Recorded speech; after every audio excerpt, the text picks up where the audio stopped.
In this lesson, we'll be looking at factors that affect how fast reactions happen, not just whether they happen or not.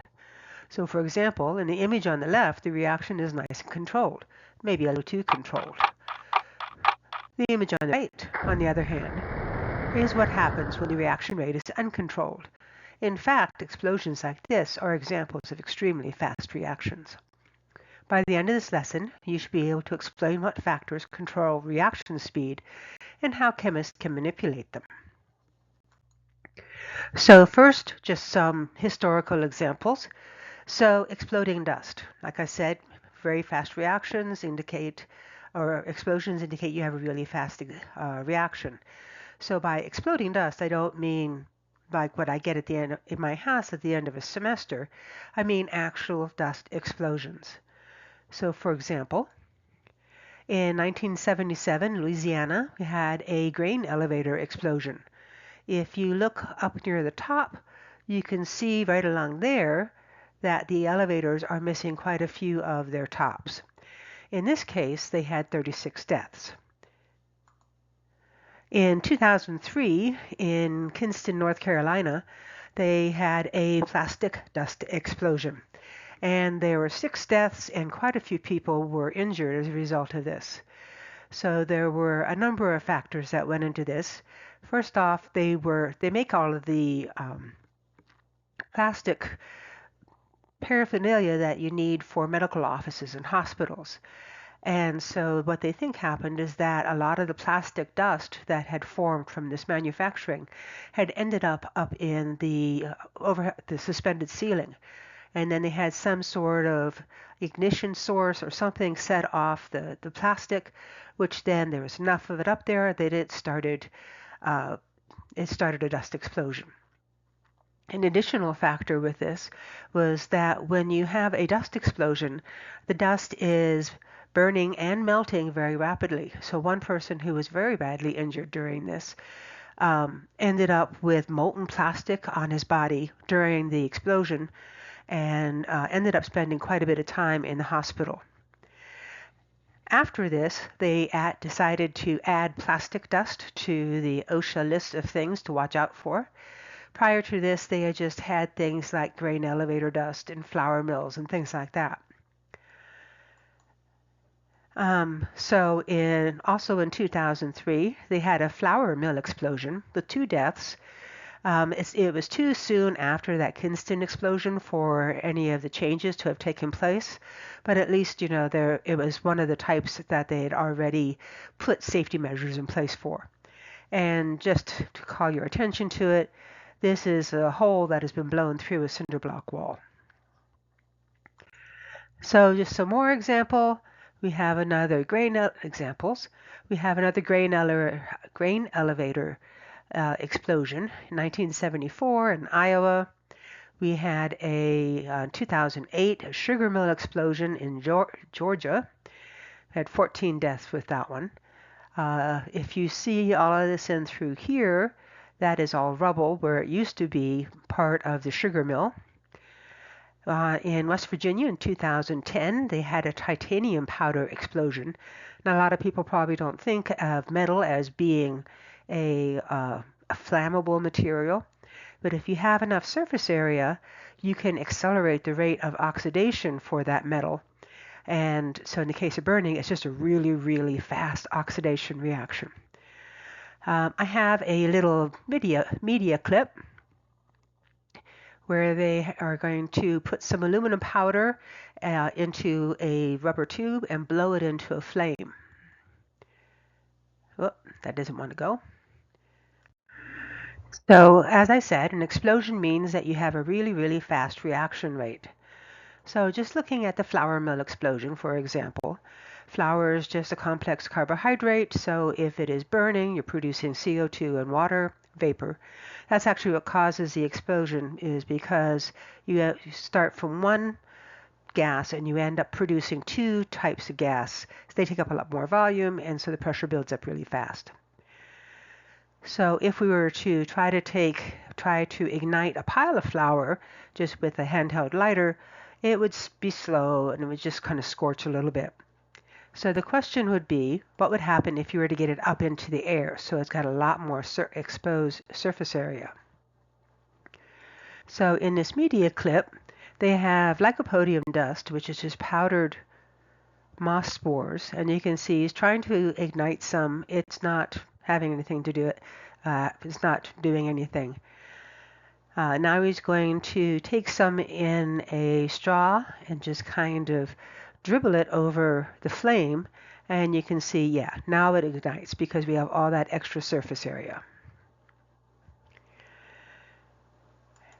All right, so in order to have a dust explosion, you have to have about more than 50 grams of finely divided powder material.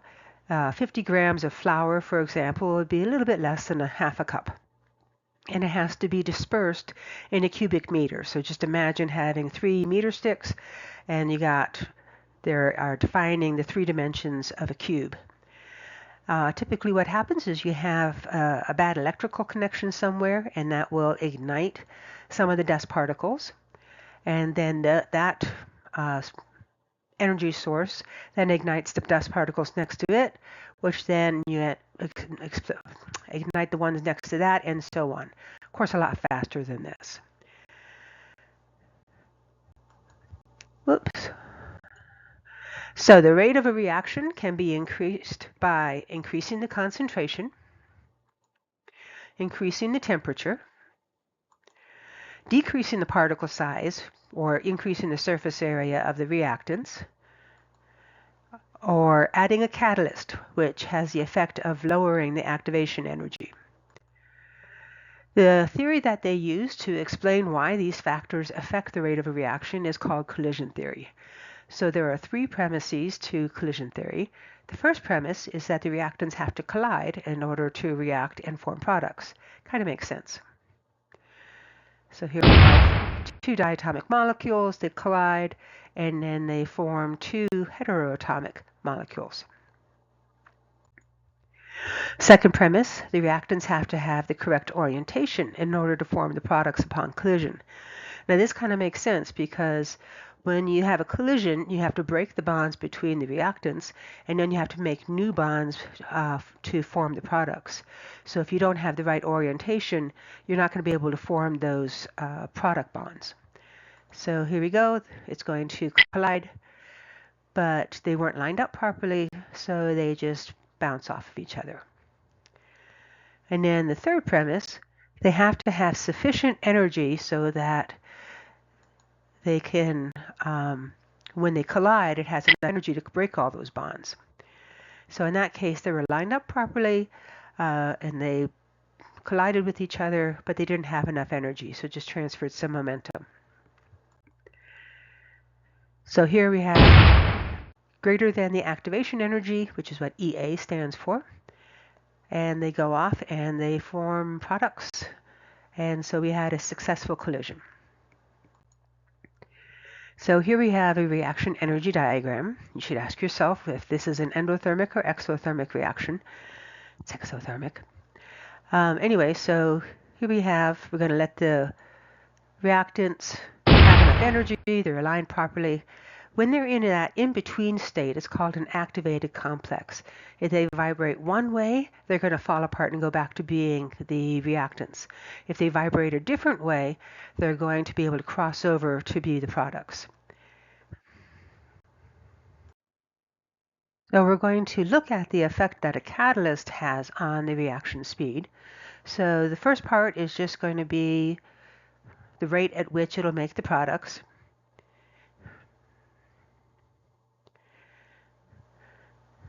So if you add a catalyst to your reaction system, it will speed up the rate of the reaction by effectively lowering the activation barrier.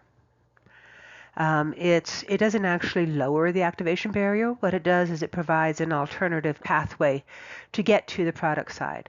It's kind of like if you wanted to drive to the other side of a mountain, you could either go up and over the very top of the mountain, or you could go around the mountain. The catalyst provides that alternative pathway around the mountain. All right, so we go ahead. And yeah, it goes a lot faster because it requires less energy. That activation barrier is actually due to the probability of a successful reaction. So the more unlikely it is, the higher the activation barrier is going to be. All right, so wrap up, rates of reactions. Reaction rates describe how fast reactants are converted into products.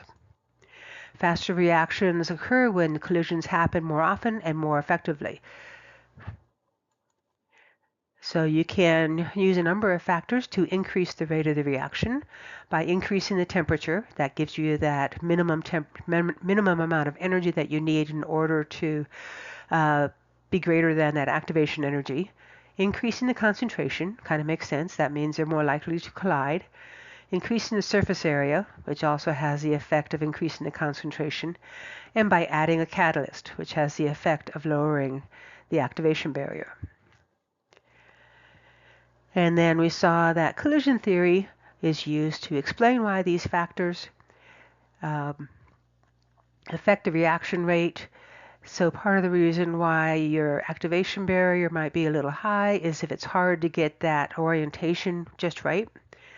And you have to have enough energy. And then, as I already said, we saw that catalysts speed up the reactions by effectively lowering the activation energy. All right, so that is it for rates of reactions and for this unit. Thanks for listening.